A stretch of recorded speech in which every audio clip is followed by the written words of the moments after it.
Hello everyone and welcome to a new video. MC-Mura here, and in today's video I wanted to give you a 5 example of moves that you can punish, and I wanted to start with an example of Birdie.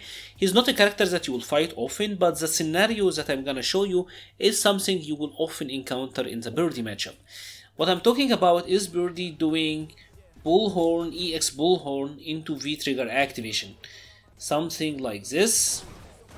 Many people don't know that this is actually negative on block. As you can see, this is -7, so you can get a punish here. A lot of the newer player will kinda confuse the bullhorn and bullhead together. The bullhead is plus on block, but the bullhorn is actually -7. And the reason that this number is significant is because of the importance of the EX bullhorn itself. The thing about bullhorn is that it have frame 1 armor, so that means that if I knock Birdie down, I try to meet him, and Birdie wakes up with an EX bullhorn, he will actually armor through my attack. So now Birdie will wake up with an EX bullhorn, he will armor through my attack. So Birdie players waking up with EX bullhorn and then activating V-Trigger is something you will encounter all the time in the Birdie matchup, and it is important to practice the punish for this particular strategy. So now I wanted to talk about another character you might not run into often, even though she's one of the best characters in the game in my opinion, and that is Kolin. Kolin is a very strong character, and one of the things that you might not be able to deal with well if you are not aware of the matchup is her hail pressure. Many times Kolin players will do something like this. You will try to walk back and block, this will land, she will be heavily plus, and then maybe get a mix up on you or something, right? But what you need to know is that this is -8 on block. As you just seen, the initial hit of the ice, she does a hit first and then the hail will come out. And this hit is -8, so you can actually throw this if she's in throw range. Maybe even jab it, punish it with like a medium, you know, you can get whatever you want. It's actually not very hard to punish the regular hail on block.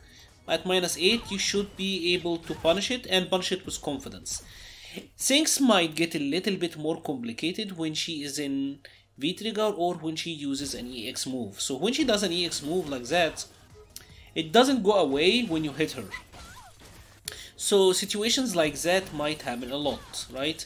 You will try to hit her, but then, you know, the ice will hit you and, you know, a trade happens. Maybe she will recover first and then hits you for a combo. After you will try to jab, you get hit, yada yada yada.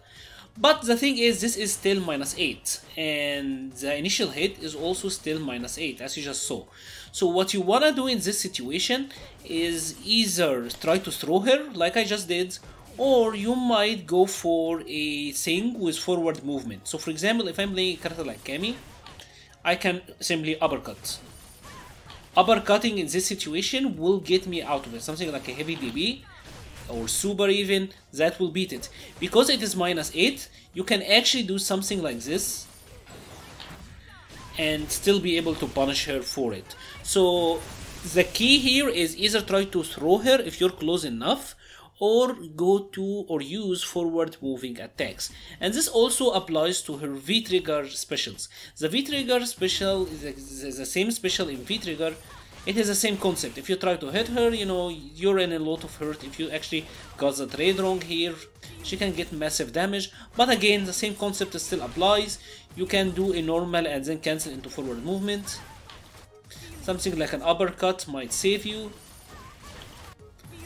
You might even get something like a crouching medium to super. Let me try this again. So this is actually unsafe. Like, as you see, there are ways to punish this. It is something that I would actually highly recommend labbing out, because it is very important to know how to deal with this in the Kolin matchup. And now for our third entry, I will talk about an attack that is quite honestly really annoying to deal with, and that is Karin, Risenha. Some people call it Scrapsenha, you know, you can call it whatever you want. The attack I'm talking about is the overhead attack, the lunging overhead. This is quite obnoxious because the first part is an overhead, of course. She can then transition into a slide, and this slide is really unsafe. Or she might do a standing command grab, and this command grab is kind of like Akuma's command grab out of Demon Flip. So if you're standing, this will hit you. If you're crouching, this will jump straight over your head. So you might think, okay, there is really no mix-up here. And you will be right, because she can either do the low option or another option that can also be avoided by the low. Now the issue is, let's say I am waiting to punish her for the low. This is -9. At -9, I'm getting a big punish here, which is great. If I'm waiting for the overhead, or I'm waiting for the command grab, she will switch sides, and then I also get a really good punish. So that is all good, but what happens if this happens? Now I'm waiting and nothing comes out. So Karin can actually mix up the follow-ups here and kinda throw you off. So if you want to get a guaranteed punish on this, you will have to know that the first part by itself is -5 on block. So for example, if you block this, you can actually mash here or do your crouching. You wanna do a 3-frame or 4-frame crouching attack, and this will beat her follow-ups. If she does the command grab like that, she will jump over you. Otherwise, you will actually get a punish here, even if she didn't commit to anything. If she jumps over you, you just react and punish her on the other way because your jab will whiff. And if she doesn't do anything, you still get a punish. So the best way to deal with this attack is to just block the first part and then do your crouching jab and try to get a punish. This is the guaranteed punish for this attack. And now the fourth attack that I wanted to talk about today is Alex's dash elbow. Alex's dash elbow is kinda interesting because when Alex does the light version, this is -2 on block, and he says elbow, right? He will say elbow, and this is -2 on block. The light version travels around half screen, I will say, or maybe third of the screen. It doesn't travel that far. But notice that the voice line is him saying elbow, right? When Alex does the medium version travels a bit further, but this is -6 on block, and Alex also says elbow. It is the same exact voice line, but it travels further. So a lot of Alex players will actually cheese you with this, and they will use the medium and heavy versions.